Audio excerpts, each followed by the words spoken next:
We quite often get the question about if Sirga ever injures me. And I mean, obviously, there's all the hugging and the running over me and all these kinds of things, which I guess it can look pretty rough. And to be honest, it is pretty rough in between.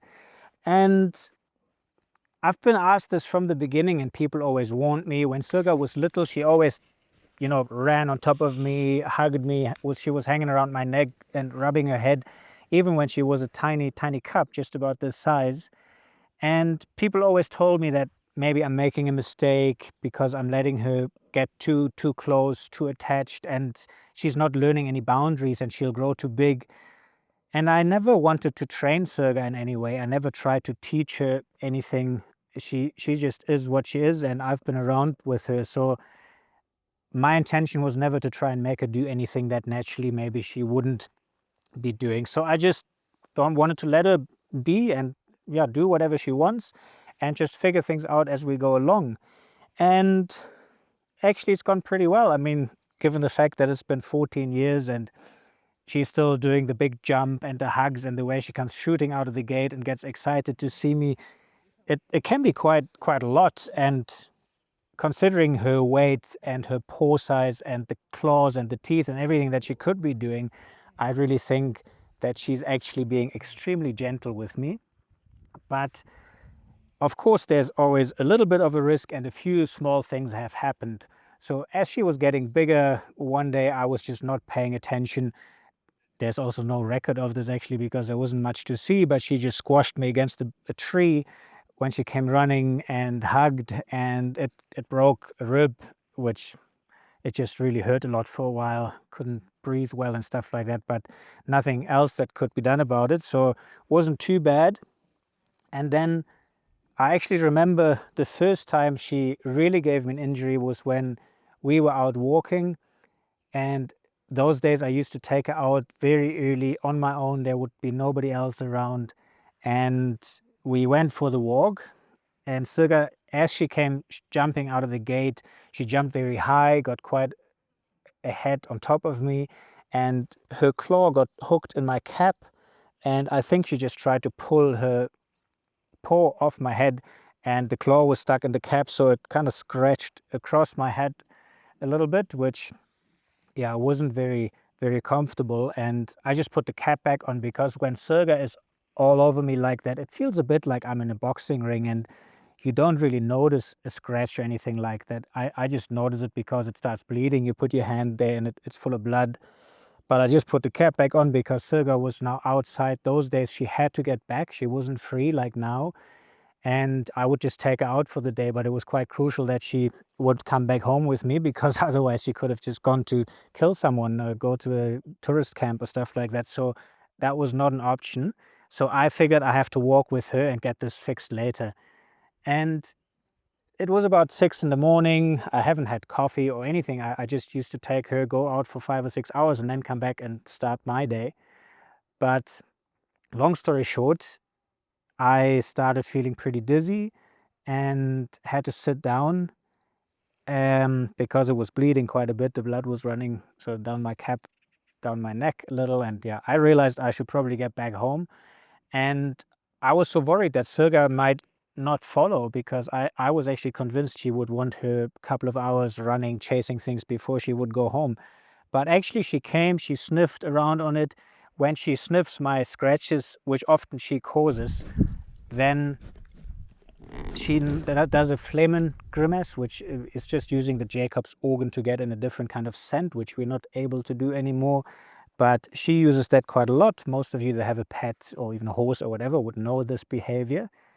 And well, that's just what she does. And she did that. And then she went home right away in front of me. I didn't even have to call her. She went ahead back into the enclosure. So quite amazing how, how she notices stuff like that. Or maybe it's just my imagination, but I couldn't imagine how that made, why would she go home? She would have never done it if I was in a good shape. She would have wanted me to walk with her.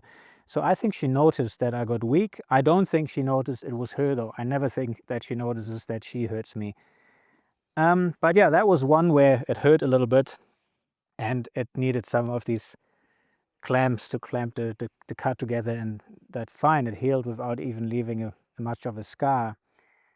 And I mean, there's always small scratches, little things. I have this scar here right now from a scratch a few weeks ago. I'm pretty sure that scar will still disappear.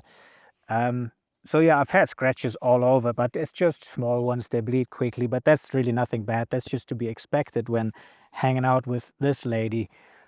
But one more actually quite sort of remarkable one was this maybe a couple of years ago, and that one is actually fully on record because while Sirga came out the gate, same story. I think I tripped backwards a bit, and instead of just hugging, she tried to hold me. And by doing that, she stuck one of her claws straight into my cheek here and left quite a bit of a hole. It was basically the same thing. I wanted to walk with her. I didn't know how bad it was. I had the cameras with me, so I checked it out just to see how deep it is, because again, after Sirga's head rubbing all over me, and actually the only reason I really noticed that I got scratched was because she turned all the white fur here underneath her chin, it all turned pretty pink because she kept on greeting me and rubbing me, and that was my cheek bleeding. But the bleeding stopped a little. It wasn't actually too bad, and I could, well, walk for a while. I could monitor it with the camera. I told the staff already that I'm probably going to need a pickup. And well, yeah, that's how that's how that one went. So I walked Sirga. I wanted to put the collar on because she was free and out here at that stage, but she needed to wear the collar, and she always needs a while. She has the zoomies and just runs around and goes crazy. And I wanted to make sure that the collar is on before I leave her outside. And yeah, then I went home. I first just plastered the whole thing together, which really didn't hold well with the beard growing and a bit of sweat and stuff like that. It just, plasters wouldn't hold, and maybe the hole was a bit too big for a plaster. So on the advice from a good friend and relative actually, who is a doctor, I ended up going to our local doctor in Tsabong, who's an amazing guy with a wonderful clinic, and he ended up stitching this close. I can't remember how many stitches they put in, but he did an amazing job. You can only really see the scar if I really shaved clean, which never happens. So yeah, no harm done, but it was a nice hole that Sirga put in. I was back with Sirga the next day, by the way. By then she had killed an eland. I was just a bit taped up, and well, happily back together with Sirga. Then there was one more, and this time it was actually wasn't Sirga's claws or anything like that, but the collar has quite a few edges on the outside. On the inside it's smooth, it's very nice on Sirga, but getting hugged by Sirga and getting rubbed, it's really not made for human skin. So there's a few bolts and stuff like that, and I normally use my arms and kind of fend her off and try not to get cut by the collar. But sometimes it just goes a bit wrong, and this time she took my cap off, which is, by the way, why I always try to keep it on, because that little bit of fabric just really helps to protect my skin on the top of my head. But this time she rubbed the head off first, and then basically just got these bolts from the collar, made some scratches that went straight across my head, and didn't need any stitching, luckily. But I did have to, yeah, clamp it together a bit, bandage it for a while, and there's also some scars left if you look carefully. But that's really it. So I would say, all in all, not bad at all. For the 14 years with her, there hasn't been bad injuries, just a few stitches here and there. Nothing really that I would say is worse than what people get in their normal day-to-day life, working in a kitchen or workshop or something like that on a construction site. Yeah, so no serious stuff, all good so far. And I'm pretty positive that there will never be anything more serious. I'm always aware that I may need a few more stitches. I'm pretty sure that's going to happen throughout the time with her. I, yeah, just don't think that it'll ever become too serious, because it never is anything that Sirga does on purpose.